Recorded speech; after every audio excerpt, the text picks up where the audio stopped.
I'm still fuming from the last video. The Netflix. The Netflix. Allison watched The Punisher's first episode for the second season without me, and then she texted me to tell me that she was watching it for us to see if it was going to be fun for us. I'm sacrificing for us, honey. Fuming. I'm fuming. Not really, but really. All right, what's the question today? Cathy Bartuli from the Intimacy Dojo. So someone wrote in and said this may be a silly question, but Netflix ruins relationships. I'm here with Reid from readaboutsex.com. And someone wrote in and said, this may seem like a silly question, but I had a partner who got angry with me for not ejaculating. I believe this is a penis owner. For not ejaculating, even though she had several orgasms. It didn't make our subsequent playtime stress-free for a little while. Do you have any suggestions for how I can talk to her? Yeah, this is a great question. Yeah. So bigger picture, culture tells us that we're doing good at sex when everyone comes. And ejaculation is a choice. It is not a requirement. Orgasm is a choice, not a requirement. You can go down the nerdy rabbit hole of there's a difference between ejaculation and orgasm. Yeah. Not for this video. So what is really interesting in a similar way with penis owners is how people take it personally when their lover can't get it up. Yeah. Right? And again, we take it into identity. Oh, I'm not sexy enough. He doesn't want me. I'm doing a bad job. They don't like me. I suck at blowjobs, pun intended. So this idea of something's wrong with me, and that gets applied to other kinds of sex. And this is irregardless of gender. Like when I sleep with men, if they can't get it up, I still feel like I'm doing a bad job, and I know this stuff. So. Same thing applies to ejaculation. We can feel pleasure. We can have a great time whether our cock is hard or not. Right. We can have a great time whether we ejaculate or not.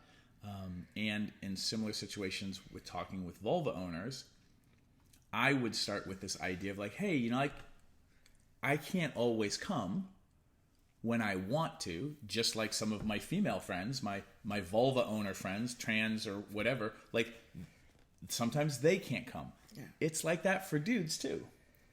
I'm sorry, or if it inconvenienced you because you love seeing somebody come, but I would like to create space that's okay if it happens or if it doesn't happen. I think it takes a lot of pressure off when I feel like I have to, or my partner. Sometimes I can feel kind of their intention, I really want to make you come, and I'm and I feel it doesn't make me feel like we're in the moment and exploring. It means it kind of feels like an agenda, unless I'm already really close to coming, and then it's kind of playful. But and negotiated agendas, that's fine. Can be hot. Yeah.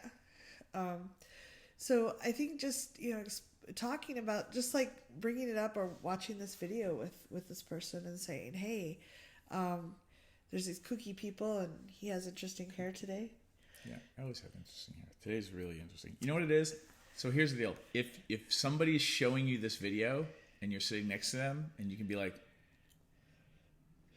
are you trying to tell me something? I love that we have resources out there to get these conversations started. Yeah. And working on building relationships, even casual hookups, where you can talk about these things to get them out of your head. Yeah. And you're role modeling for other people to get the things they need out of their head. And, the worst case scenario is that talking about it ruins everything, right? Ruins, which I think means you've saved yourself some headache from things getting really weird, because we live in a society now where not talking about things over time is what makes things so unhealthy. Yeah. And I'd invite you to, for yourself and the other person, kind of discuss what it means when someone comes.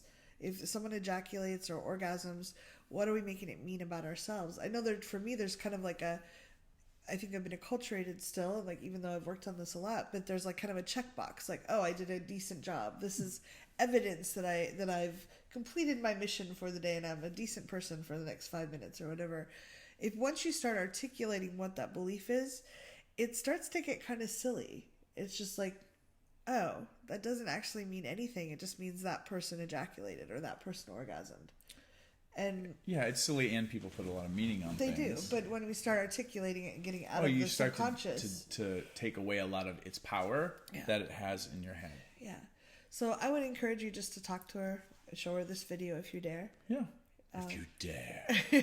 And again, like, that you're even trying to talk about stuff is great. That you're even present to what you're feeling weird about.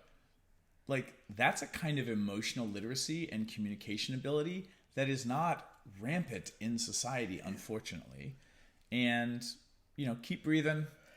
Use the difficult conversation formula to map things out for you. You can go to readaboutsexcom.com/convo, CONVO. And again, good luck. And thank you for being somebody, one who would ask questions and give us excuses to pontificate, but also like that you're even thinking about this stuff, that you're even watching these videos means you're pretty awesome. Yeah, thanks very much. Please leave comments below.